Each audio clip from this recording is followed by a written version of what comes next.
অতিথি আমাদের অতিথি কাঁঠালতলা জমিদারে মতিবাবু নৌকা বসিয়া পরিবারের সদস্য বেবেন করিতে গেছিলে। পথের মধ্যে মধ্যাহ্নকালে নদী তীরে এক গঞ্জের নৌকা ভাসিয়া পাখা আয়োজন করিতেছিলেন। এমন সময় সে ব্রাহ্মণ আসিয়া জিজ্ঞাসা করিল, বাবু তোমার যাচ্ছ কোথায়? প্রশ্নকর্তার বয়স 15 কি 16 বা অধিক হইবে না। মতিবাবু উত্তর করিলেন, কাঁঠাল। ব্রাহ্মণ কহিল, আমাকে পথের মাঝে নন্দী গায়ে নামিয়া দিতে পারো? বাবু সম্মত হইয়া জিজ্ঞাসা করেন, কি তোমার নাম কি? ব্রাহ্মণ কহিল, আমার নাম তারাপদ। গৌর বর্ণ ছেলেটি বড় সুন্দর দেখা যায়, বড় বড় চক্ষু আর প্রসন্ন হাস্য, মায়ের ওষ্ঠদ্বারে সুললিত সৌন্দর্য প্রকাশ পাইছে। পরাধীনে মলিন ধুতি, অনাবৃত দেহখানি সর্বপ্রকারে কোনো শিল্পী যেন বন্ধু করিয়া রয়েছে, যেমন পূর্বজন্মে তপস্যার ফল ছিল। তপস্যার প্রভাবে তাহার শরীরে হইতে শরীরাংশ বর্ধমান হইয়া গিয়েছে, আমি পরিস্ফুট হইয়া গেছে। মতিবাবু তাহাকে পরম স্নেহভাবে বলিলেন, বাবা তুমি স্নান করিতে এখানেই আসিতে হবে? তারাপদ বলিল, আসুন বলিয়া আমায় অসংকোচে ব্রাহ্মণ আয়োজন যোগদান করিল। মতিবাবু চাকরটা ছিল হিন্দুস্তানি, মাছ কোটা থেকে শুরু করে তাহার তেমন পটুতা ছিল না। তারাপদ তাহার নিজের লজ্জা অল্পকালের মধ্যেই এই পরীক্ষা করিল। তারাপদ স্নান করিয়া শুভ্র বসন্ত পড়িল। একটা ছোট কাঁঠালের তলায় মাথা লইয়া বড় বড় চুল তুলিয়া গ্রীবার ওপরে ফেলিল। এক মার্জন গোছা গোছা পক্ষে সেখানে নৌকার মতিবাবু নিকটে গিয়া উপস্থিত হইল। মতিবাবু তাহাকে জিজ্ঞাসা করিল, সেখানে মতিবাবুর স্ত্রী তাহার নববর্ষী কন্যা বসেছিল। মতিবাবুর স্ত্রী অন্নপূর্ণায় সুন্দরী দেখিয়া বলিল, এত সন্দেহ তুমি আমাকে মনে মনে কহিয়াছিলে, তাহার কারোরই বাছা কোথা হইতে আসিয়াছে? ইহার মা এছাড়া প্রাণ জুড়াই আছে। যথাসময় মতিবাবু বলে, ছেলের জন্য পাশাপাশি দুইখানা আসন বসিয়াছে। ছেলেটি যেমন ভোজন পটু নহে, তেমন অন্নপূর্ণা তাহার স্বল্প তাহা দেখিয়া মনে করিবে যে লজ্জা করিতেছে, তাহার ওটা খাতিয়া দেখবে। তুমি যখন তাহার নিজের ইচ্ছা অনুসারে কিছু করো, অথচ এমন কিছু তাহার কোনো প্রকারে জেদ বা কোনো কোনো প্রকার পায়, তা ব্যয় করার জন্য লক্ষ্য দেশমাত্র দেখা যায় না। সকলের আড়াআড়ি অন্নপূর্ণা তাহার কাছে বসবার প্রশ্ন করিয়া ইতিহাসে জানিয়া প্রভৃতি বিস্তারিত করিয়া বলে সংগ্রহ করল। মোট কথা হলো এইটুকুনি, জানা গেল যে 7-8 বছর বয়সে সে ঘর বাড়িয়া গিয়েছে। অন্নপূর্ণা প্রশ্ন করলে, তোমার নাম, তোমার মা নাই? তারাপদ বলল, না আছেন। অন্নপূর্ণা জিজ্ঞাসা করলে, তোমার কি ভালোবাসা না? তারাপদ বলল, অত্যন্ত যুদ্ধ করিয়া হারে, কেন ভালোবাসবেন না? অন্নপূর্ণা বলল, আগে তুমি কাজ ছেড়ে দিতে হবে। তারাপদ বলল, তোমার আরও 4টে ছেলে মেয়ে আছে।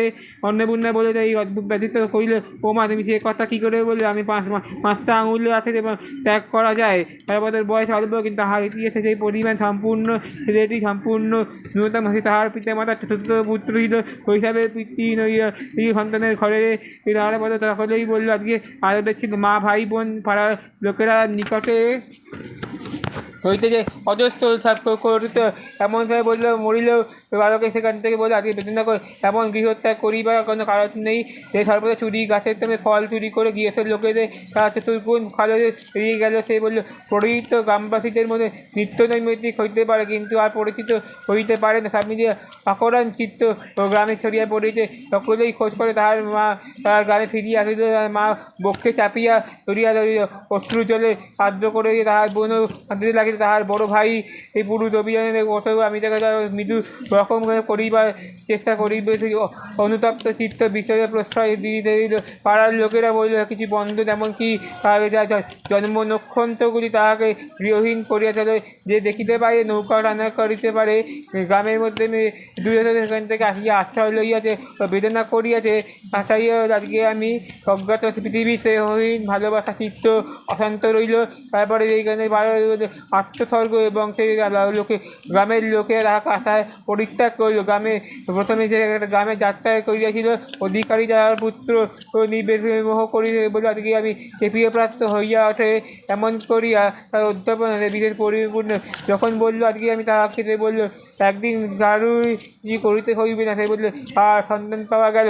তারাপদ স্মৃতি আবার সে বলল, তরুণীর সঙ্গে যাত্রার গানেই তারাপদকে প্রথম ঘরে বিবাহ করে দেয়। গানে সমস্ত স্বীকার করিয়া দেয়। অনুকম্প গানের তালায় সর্বাঙ্গ আনন্দিত উপস্থিত হইল। যখন সে নিতান্ত স্থিতিশীল, তখন সঙ্গীতের সেরূপ সঙ্গীত করেছে। সে বসিয়াছিল ঘর নিয়ে, আর শ্রাবণে বৃষ্টির ধারা পড়িবে, আকাশে মেঘ ডাকিত, অরণ্যে মাতৃহীন দৈবহিত কন্দন করেছে। তাহা চিত্ত যেন মেঘের মতো গৃহে শান্তি যখন উহার না, এই যে সঙ্গীতের মোহ আছে। আজকে আমি অবিগত পাঁচ মেশালি এরম হইল।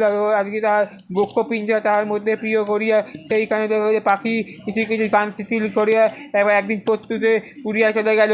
তো শেষবারে জিমন্যাস্টিক দেখানো ছিল। জ্যৈষ্ঠ মাসের শেষ ভাগে হইতে আষাঢ় মাসের অবসান হইয়া অঞ্চলের স্থানে স্থানে পর্যায়ক্রমে এই করেছিল মেলা হইয়া গেল। সেখান থেকে আস্তে আস্তে ঘুরিয়ে পেলে গত বছর হইতে আমি যে কলকাতায় জিনিসপত্র হইয়া গেছে, যার মাধ্যমে বলে আজকে তুমি আমাকে নিয়ে যাবে। তারপর নিজে নিজে অভ্যেস করিয়াছে, ভালো বাঁশি বাজাতে পারতে শিখিয়েছিলেন। জিমন্যাস্টিকের সময় সে তাকে দুত্র ঠুংঠাং করিয়ে বাঁচাইতে থাকে, তার একমাত্র ছিল এইরকম। সে বলল গ্রামে জমিদারে মহাশয় শখে যাত্রা খুলিয়াছে, তাহা শুনিয়া ক্ষুদ্র বেচারি লইয়া নন্দীগ্রামে যাহারা আয়োজন করিয়াছে এমন সময় মতিবাবুর সহিত সাক্ষাৎ হয়। তার কথা বলল আজকে আমি ভিখারি আপন স্বাভাবিক কল্পনায় প্রকৃতি কোনো প্রাপ্ত হয় নাই। অনন্তরে সে বলল নির্দিষ্ট মুক্ত সংসারে কোনো পুষ্টিতে সর্বদাই বলে অনেক সৌন্দর্য দৃশ্য প্রাপ্তি হচ্ছে, সেটি কিছু খেয়াল করে নাই। অন্যান্য ব্যাধনের কোনো প্রকার উপায় শুভ লক্ষণ দেখিয়ে তার খাতার দিতে বলে, সেখান থেকে যাতাই করে। ভূত বলল আজকে মদিন হইয়ে এই জন্য গৃহ ত্যাগ করিয়া মুখে শুভ্র তরুণ আমদান বদনে প্রকাশ করে তাহার মুখস্থি দেখিয়া প্রবীণ বলতে মতিবাবু তাহাকে বিনা প্রশ্নে সন্দেহ পরম আদর আহ্বান করিয়া লইয়াছিলেন। আর আনতে নৌকা ছাড়িয়া দিল। অন্নপূর্ণার বরণ সে তাকে আহার ঘরে কথা বলল, তাই আজকে সংবাদ জিজ্ঞাসা করিল। তাহার তারাপদ অত্যন্ত বলল আজকে আমি আসিয়াছি পরিত্রাণ লাভ করিব। ভাইলো আজকে আমি সেখান থেকে শেষ জিজ্ঞেস করো, আজকে আমি সেখান থেকে তাহার কথা শোনা গেল যেমন কঠিন হয় নবীন পশ্চের সে বলল আজকে আমি সেই সমস্ত সজীব হইয়া থাকে আমার নবজীবন এবং পরিপূর্ণ। তারপরে তারা নৌকো ছাদের উপরে পারে উৎসবে আশ্রয় লইল। পর্যায়ক্রমে ঢালু সংকীর্ণ সবুজ মাঠ দেখা গেল। আমরা কারণে ঘাটে আনন্দ করিয়াছিল। সেখান থেকে বললো আজকে আমি সেই আগে পড়িয়া আছি, আগে যেখান থেকে ব্যাখ্যা বিশ্ব জগৎ সে আমাকে দেখতে পাইবে। আমি মুহূর্তের মধ্যে চলিয়া যাব, তুমি আমাকে নিয়ে যাবে জাল হইতে বলে জলের মধ্যে দিয়ে। সে বললো আজকে আমি উচ্চকাণ্ড বললো আজকে আমি হস্তে তাহা মার্জনা করিলে কোমরবন্ধ সে হইতে মাছকে নিয়ে আছি। সমস্ত চিরনূতন কৌতূহলে বসিয়া দেখে কিছুতেই কিছু তাহার নিবৃত্তি পিপাসায় মিটে না। নৌকা ছাদের ওপরে গিয়ে তারপরে প্রশ্ন করে জুড়িয়া দিল। মাঝে মাঝে বলল আজকে আমি তোমাকে সেই বলে প্রবৃত্ত হইল। আমি যখন খাইবার আবশ্যকতা নিজে খাল ছাড়িল, তখন যেদিকে পাদের অবস্থা সেখানটাই দক্ষতা সম্পূর্ণ করিয়া দিল। সন্ধ্যায় প্রাককালে অন্নপূর্ণা তারপরে জিজ্ঞাসা করিল তুমি রাত্রে কী খাও? আমি কিছুই খাই না, সকলেই খাই না। এই ব্রাহ্মণ উদাসীনতা অন্নপূর্ণা ভিত করে আমি তাহারই বড় ইচ্ছা খাওয়াবে সেই গৃহচ্যুত করিয়াছে, তার মধ্যে কিছুই পরিষ্কার করবে কোনো সন্ধান পাইল না। সে বলল ডাকিতে বলল আগে দুধ মিষ্টান্ন ক্রয় করিয়া আনিবার জন্য ধূমপান করিয়া বসিলাম। তারপরে বলল তাহার বলে তুমি কি আমাকে দুধ খাইবে না? মৌনভাবে মতিলাল আমাকে জিজ্ঞাসা খাইবার জন্য তুমি আমাকে সংক্ষেপে বলে আমার ভালো লাগে না তাই।